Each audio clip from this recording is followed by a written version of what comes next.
Chief, ano sa palagay ninyo? Interesting story.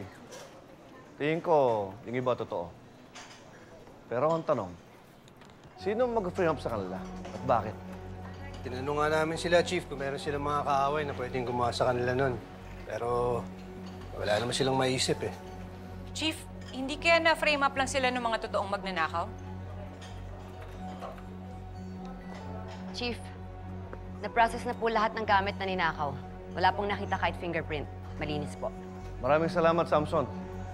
Monde, pwede mo nang isoli yung mga gamit ng may-ari. Go ahead. Sige, Chief. Yes, Chief. Bobby, ako na lang magbabalik ng mga gamit sa mga may-ari. Tonyong, samahan na kita. Hindi na, Samson. Kaya-kaya na yun. At, sir, bakit kayo pa magbabalik? Iutos nyo na lang kina Torres. Gusto kong ikutan ng lahat ng involved. Dahil malakas ang kutob ko, isa sa kanila ang magnanakaw.